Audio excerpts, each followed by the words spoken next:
రాజకీయాలు సినీ రంగంలో లాగే క్రికెట్లను వారసత్వం మీద చాలా మంది అభిమానులకు ఇంట్రెస్ట్ ఉంటుంది. తమ ఫేవరెట్ ప్లేయర్స్ వారసులు క్రికెట్లకు రావాలని, వారు ఆడుతుంటే చూడాలని ఫ్యాన్స్ కోరుకుంటారు. అయితే వారసత్వం అనేది అంత ఈజీ కాదు. వారసులపై ఉండే ప్రెషర్ అంతా ఇంత కాదు. ప్రేక్షకులు, అభిమానుల నుంచి సపోర్ట్ ఉంటుంది, అమితమైన ప్రేమ, గౌరవాభిమానాలు కూడా పొందుతారు. కానీ వారసులు తప్పకుండా పర్ఫామ్ చేయాలి, వారసత్వాన్ని ముందుకు తీసుకెళ్లాలనే ప్రెషర్ వారి మీద ఎక్కువగా ఉంటుంది. అందుకే కావాలి క్రికెట్లో బాగా రాణించిన వారసులు ఒకరిద్దరికి మించి పెద్దగా లేరు. వారసత్వం అనేది మిగిలిన రంగాల్లో సక్సెస్ అయి ఉండొచ్చు, కానీ జెంటిల్మన్ గేమ్ లో అంతగా వర్కౌట్ కాలేదు. అయినా వారసుల మీద అభిమానుల్లో ఉండే ఎక్స్పెక్టేషన్స్ తగ్గడం లేదు. Team India head coach Rahul Dravid తనయుల పైన కూడా అందరిలో మంచి అంచనాలు ఉన్నాయి. ప్లేయర్ గా, కెప్టెన్ గా టీమిండియాకు ఎన్నో చిరస్మరణీయ విజయాలు అందించిన ద్రవిడ్ గత కొన్నాళ్లుగా నేషనల్ టీమ్ కు హెడ్ కోచ్ గా ఉంటున్న విషయం తెలిసిందే. ఇక ద్రవిడ్ కు సమిత్ ద్రవిడ్, అన్వయ్ ద్రవిడ్ అనే ఇద్దరు కుమారులు ఉన్నారనేది తెలిసిందే. వాళ్ళిద్దరూ క్రికెట్ నే కెరీర్ గా ఎంచుకున్నారు. వారిలో సమిత్ బాగా రాణిస్తున్నాడు. అతని మీద క్రికెటింగ్ వరల్డ్ ఫోకస్ ఎప్పటి నుంచో ఉంది. అలాంటి సమిత్ కూచ్ బెహార్ అండర్-19 ట్రోఫీలో అద్భుతంగా పర్ఫామ్ చేస్తున్నాడు. ఈ టోర్నమెంట్ లో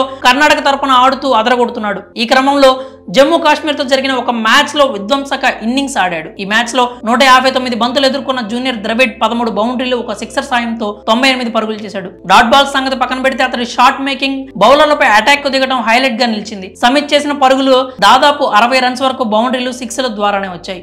ఈ ఇన్నింగ్స్ లో కొన్ని షాట్స్ అచ్చం తన తండ్రి రాహుల్ ద్రవిడ్ ను తలపించేలా ఆడాడు సమిత్. జూనియర్ ద్రవిడ్ ఇన్నింగ్స్ కు సంబంధించిన వీడియో సోషల్ మీడియాలో బాగా వైరల్ అవుతోంది. కాగా ఈ మ్యాచ్ లో బౌలింగ్ లోనూ రాణించిన సమిత్ 3 వికెట్లు పడగొట్టి ప్రత్యర్థి జట్టు ఆల్అౌట్ కావడంలో కీలక పాత్ర పోషించాడు. ఈ టోర్నమెంట్ లో ఇప్పటిదాకా 5 మ్యాచ్లు ఆడిన సమిత్ 250 పరుగులు చేశాడు. అతను ఇలాగే ఆడితే తక్కువ టైంలోనే టీమిండియాలో ప్లేస్ దక్కించుకున్నా కూడా ఆశ్చర్యపోవాల్సిన అవసరం లేదు. సమిత్ డిఫెన్స్, షాట్స్ ఆడుతున్న తీరు, మెచ్యూరిటీ, గేమ్ అవేర్నెస్ చూస్తుంటే తండ్రిని మించిన తనయుడు అయ్యేలా కనిపిస్తున్నాడు. క్రికెట్ వారసులకు కలిసి రాదనే సెంటిమెంట్ ను జూనియర్ ద్రవిడ్ మారుస్తాడేమో చూడాలి. మరి సమిత్ ఆట తీరుపై మీరేమనుకుంటున్నారో కామెంట్స్ రూపంలో తెలియజేయండి.